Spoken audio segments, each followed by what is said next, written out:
नमस्कार, आपका स्वागत है हमारे YouTube चैनल शिक्षा सखा पर। आज मैं आपके लिए लेकर आई हूँ कक्षा 7 की गणित की पाठ्य पुस्तक में अध्याय 3। अध्याय का नाम है आंकड़ों का प्रबंधन।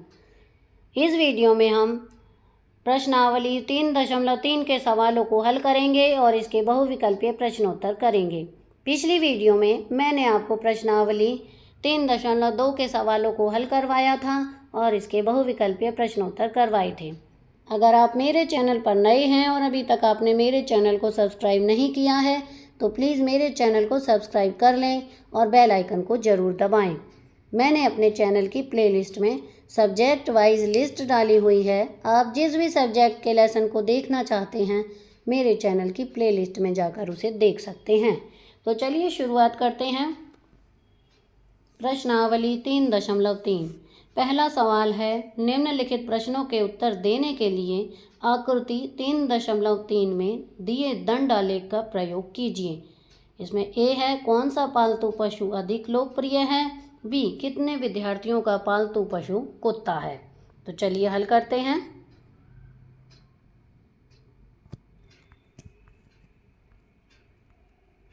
तो यहाँ पर देखिए, हम एक दंड आलेख बनाएंगे।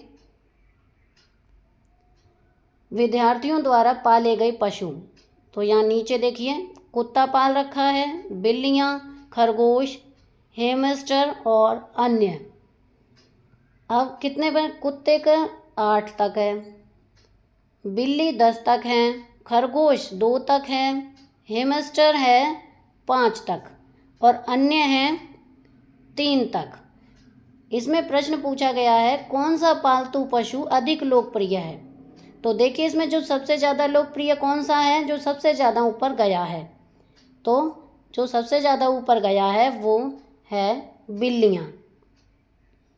अब दूसरा है प्रश्न, यहाँ पर देखिए दूसरा प्रश्न था कितने विद्यार्थियों को पालतू का जो पसंद है वो पालतू पशु कुत्ता है। तो अब यहाँ पर देखिए कुत्ता कितने विद्यार्थियों को पसंद है, 8। तो इसका आंसर होगा 8 विद्यार्थियों का पालतू पशु कुत्ता है। तो चलिए पहला सवाल हमारा हल हुआ। अब दूसरा करेंगे, निम्न दंड आलेखों को पढ़िए जो एक पुस्तक भंडार द्वारा 5 क्रमागत वर्षों में बेची गई पुस्तकों की संख्या दर्शाती है और आगे आने वाले प्रश्नों के उत्तर दीजिए। यहाँ पर बताया गया है कि स्केल 1 सेंटीमीटर 100 पुस्तकें हैं। तो देखिए ये इस तरह से बनेगा। यहाँ पर लिखेंगे वर्ष 0, 1989, 1990, 1991, 1992, 1993 और यहाँ पर लिखेंगे 100, 200, 300, 400, 500 और 600। आप इस तरह से इसे बनाएंगे।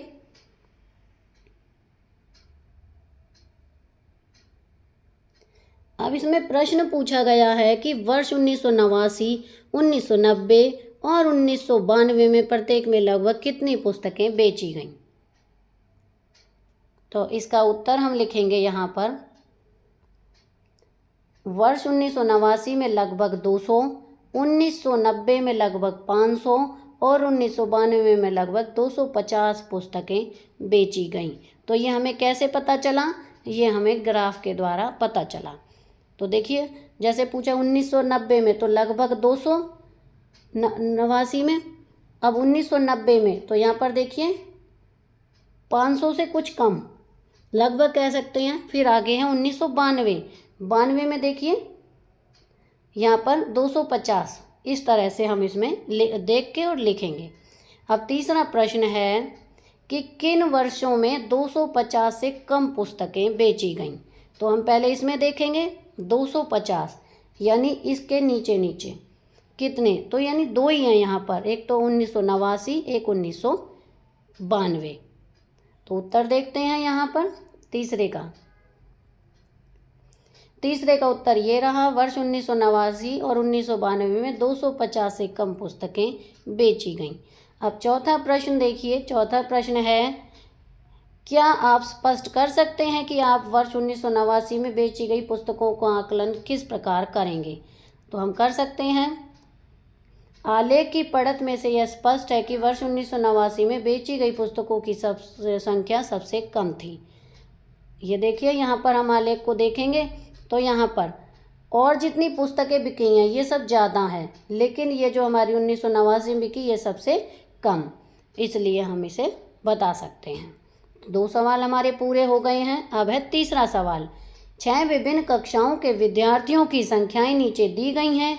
इन आंकड़ों को एक दंड आलेख द्वारा निरूपित कीजिए। तो यहाँ पर देखिए, कक्षा 5वीं में 135, 6ठी में 120, 7वीं में 95, 8वीं में 100, 9वीं में 90, 10वीं में 80। अब प्रश्न है, आप स्केल किस प्रकार चुनेंगे? यहाँ पर बी है कि निम्नलिखित प्रश्नों के उत्तर दीजिए। किस कक्षा में विद्यार्थियों की संख्या अधिकतम है और किस कक्षा में न्यूनतम है? आप कक्षा 6 के विद्यार्थियों की संख्या कक्षा 8 के विद्यार्थियों की संख्या से अनुपात कीजिए। तो चलिए यहाँ पर हल करेंगे। तो पहले का उत्तर है स्केल 0 से प्रारंभ कीजिए। आंकड़ों का अधिकतम मान 135 है, इसलिए स्केल 135 से अधिक 140 पर समाप्त कीजिए। अक्षों पर समान भाग लीजिए, जैसे कि 10 की वृद्धि का। यहाँ हम 10 विद्यार्थियों के लिए 1 इकाई लेते हैं। 1 इकाई बराबर 10 विद्यार्थी। तो इस तरह से हमने इसे बनाया है। आप इस तरह से बना सकते हैं। 0 यहाँ 5वीं, 6ठी, 7वीं, 8वीं, 9वीं, 10वीं। अब यहाँ पर 10-10 के अंतर पर इस तरह 140 तक हम लेंगे। इस तरह से बनेगा ये। तो कक्षा 5वीं में है 135, यहाँ पर देखिए। फिर ये 120 है 6ठी, यहाँ पर है 95। इस तरह से इनका ग्राफ दिया गया है बना के। अब आगे है इसी में ही ए सवाल का आंसर है छोटी इकाई 10 विद्यार्थी। बी का आंसर है 1। अधिकतम संख्या 5वीं कक्षा के विद्यार्थियों की है और न्यूनतम संख्या 10वीं में है। अब इसी में बी का जो दूसरा सवाल है अनुपात, कक्षा 6 के विद्यार्थियों की संख्या बटे कक्षा 8 के विद्यार्थियों की संख्या। कक्षा 6 के विद्यार्थी हैं 120 और कक्षा 8 के विद्यार्थी हैं 100। तो काट देंगे, ये जाएगा यहाँ पर 20 पंजे 100 और 20 छिक्का 120, 6/5। प्रश्न 4, एक विद्यार्थी के प्रथम सत्र और द्वितीय सत्र का प्रदर्शन दिया हुआ है। एक उपयुक्त स्केल चुनकर एक दोहरा दंड आलेख खींचिए और दिए गए प्रश्नों के उत्तर दीजिए। तो यहाँ पर विषय प्रथम सत्र अधिकतम अंक 100, द्वितीय सत्र अधिकतम अंक 100। अंग्रेजी में है 67, इधर 70, हिंदी में 72, इधर 65, गणित में 88, फिर 95, विज्ञान में 81, इधर 85, सामाजिक विज्ञान में 73, इधर 75। यहाँ पर है कि किस विषय में विद्यार्थी ने अपने प्रदर्शन में सबसे अधिक सुधार किया। और दूसरा प्रश्न इधर है किस विषय में सुधार सबसे कम है। तीसरा है क्या किसी विषय में प्रदर्शन नीचे गिरा। तो यहाँ पर देखिए इस तरह से बनाएंगे हम। पहले अंग्रेजी 0 से इधर यहाँ तक अंग्रेजी, फिर हिंदी, गणित, विज्ञान और सामाजिक विज्ञान। यहाँ पर 0 से 100 तक लिखेंगे संख्या, यानी प्राप्त अंक जितने प्राप्त किए हैं। अब इस तरह से 2-2 ग्राफ बनाएंगे, एक तो प्रथम सत्र वाला, एक द्वितीय सत्र वाला, दोनों में ही इस तरह से। और जितने अंक प्राप्त किए हैं उतने, जैसे कि पहले में यहाँ 67 प्राप्त किए अंग्रेजी में और फिर 70। तो यहाँ देखिए 67 यहाँ आ रहा है और 70 यहाँ आ रहा है। तो इस तरह से हम बनाएंगे। दूसरे में 72 और 65, 72 ये है और 65 यहाँ है। इस तरह से जब हम बना लेंगे तो हमें पता चल जाएगा। अब हम इसके उत्तर करेंगे। पहले का उत्तर है गणित के विषय में विद्यार्थी ने अपना प्रदर्शन में सबसे अधिक सुधार किया। दूसरा है सबसे कम सुधार सामाजिक विज्ञान में हुआ है। तीसरा हिंदी में उसका प्रदर्शन गिरा है।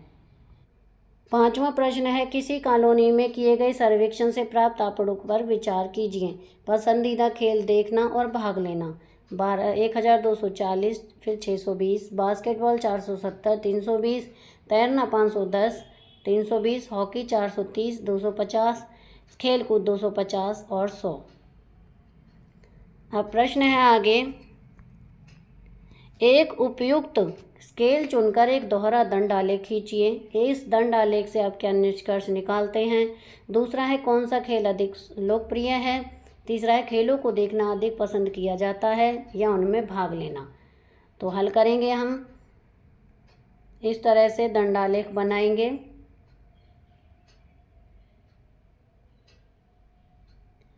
यहाँ पर 0 से लेकर यहाँ तक रेखा खींचेंगे। पहले क्रिकेट, बास्केटबॉल, तैरना, हॉकी, खेलकूद, और यहाँ पर 1300 तक इस तरह से खींचेंगे। अब दोनों का प्रदर्शन लिखेंगे, किसी को भाग लेना पसंद है, किसको देखना पसंद है, तो इस तरह से बनाकर हम रख सकते हैं और सवाल को हल कर सकते हैं। दूसरा प्रश्न का आंसर है क्रिकेट सबसे अधिक लोकप्रिय, पसंदीदा और भाग लेने वाला खेल है। तीसरे प्रश्न का उत्तर है खेलों को देखना अधिक पसंद किया जाता है। अब है छठा प्रश्न। इस अध्याय के प्रारंभ में दिए हुए विभिन्न नगरों के न्यूनतम और अधिकतम तापमानों के आंकड़ों को लीजिए। इन आंकड़ों का एक दोहरा दंड आलेख खींचकर निम्नलिखित प्रश्नों के उत्तर दीजिए। प्रश्न है कि दी हुई तिथि पर किस नगर के न्यूनतम और अधिकतम तापमान का अंतर सबसे अधिक है। दूसरा प्रश्न है कौन सा नगर सबसे गर्म है और कौन सा नगर सबसे ठंडा है। तीसरा प्रश्न है ऐसे दो नगरों के नाम लिखिए जिनमें से एक का अधिकतम तापमान दूसरे के न्यूनतम तापमान से कम था। चौथा प्रश्न है उस नगर का नाम लिखिए जिनके न्यूनतम और अधिकतम तापमानों का अंतर सबसे कम है। 20/6/2006 को नगरों के तापमान, तो यहाँ पर तापमान दिए गए हैं टोटल।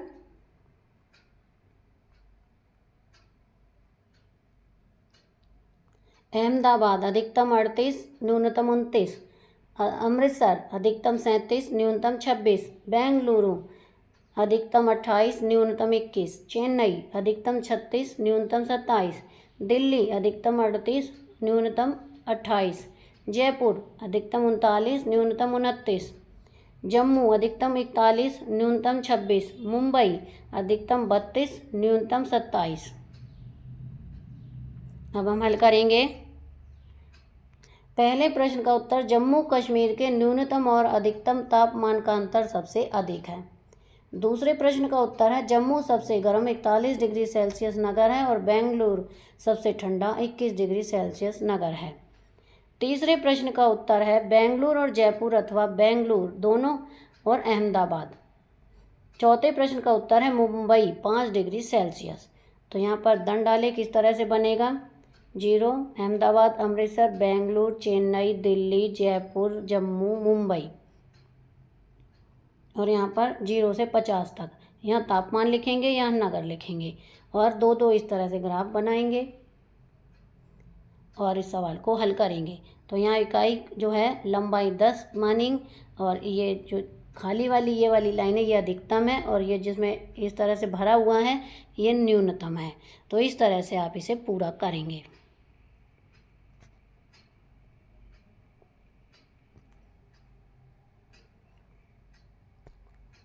अब आगे हम इसके बहुविकल्पीय प्रश्नोत्तर करेंगे।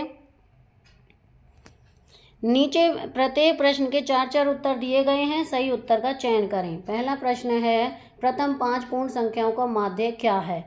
A2, B3, C4, D5। इसका सही उत्तर है A2। प्रश्न 2 एक क्रिकेट खिलाड़ी के 8 पारियों में 58, 76, 40, 35, 46, 45, 0 और 100 रन बनाए, उसका माध्य स्कोर क्या है।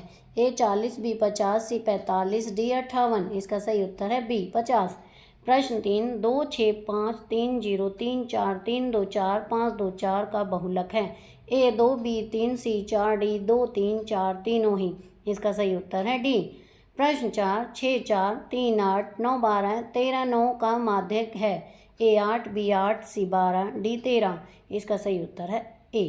प्रश्न 5 13, 16, 12, 14, 19, 12, 14, 13, 14 का बहुलक है। A12, B13, C14, D16। इसका सही उत्तर है सी 14। औसत ज्ञात करने का सूत्र 4 ऑप्शन दिए गए हैं, इसमें सही उत्तर है बी कुल मान भाग कुल संख्या। बी यदि 5 संख्याओं का योगफल 75 है तो उनका औसत होगा A5, B15, C25, D20। इसका सही उत्तर है बी 15। प्रश्न 3 किसी आंकड़ा समूह में जो मान सबसे अधिक बार आता है उसे कहते हैं ए माध्यिका, बी माध्य, सी बहुलक, डी मानक विचलन। इसका सही उत्तर है सी बहुलक। प्रश्न 4 यदि किसी आंकड़ा समूह में सभी मान अलग अलग हैं तो बहुलक होगा। 4 ऑप्शन में सही ऑप्शन है सी कोई बहुलक नहीं। प्रश्न 5 माध्यिका का अर्थ 4 ऑप्शन में सही ऑप्शन है सी मध्य में स्थित मान। प्रश्न 6, यदि किसी आंकड़ा समूह के सभी मान बराबर हैं तो उनका औसत होगा। 4 ऑप्शन में सही उत्तर है बी, वही समान मान। प्रश्न 7, यदि संख्याएं हैं 12, 15, 10, 20, 13 तो इनका औसत होगा। 4 ऑप्शन है, सही ऑप्शन है सी, 14। प्रश्न 8, दिए गए आंकड़ों में बहुलक क्या होगा। 2, 5, 3, 2, 6, 2, 4, 5। सही उत्तर है ए, 2, क्योंकि 2 अधिक बार आया है। प्रश्न 9, यदि किसी आंकड़ा समूह की माध्यिका निकालनी हो तो सबसे पहले क्या करना होगा। सही उत्तर है सी, आंकड़ों को क्रम में लगाना होगा। प्रश्न 10, यदि आंकड़े हैं 8, 9, 12, 15, 20 तो माध्यिका होगी। सही उत्तर है बी, 12। किसी आंकड़ा समूह में सबसे अधिक बार आने वाला मान कहलाता है ए, मोड यानी बहुलक। प्रश्न 12, यदि किसी समूह में कोई बहुलक नहीं हो तो इसका अर्थ है बी, सभी मान अलग अलग हैं। तो यहाँ पर हमारी ये प्रश्नावली समाप्त होती है। अगली वीडियो में मैं आपको प्रश्नावली 4.1 के सवालों को हल करवाऊंगी और इसके बहुविकल्पीय प्रश्नोत्तर करवाऊंगी। आपको मेरी ये वीडियो कैसी लगी मुझे कमेंट करके ज़रूर बताएं। वीडियो को लाइक करें, शेयर करें और चैनल को सब्सक्राइब करना ना भूलें। Thank you.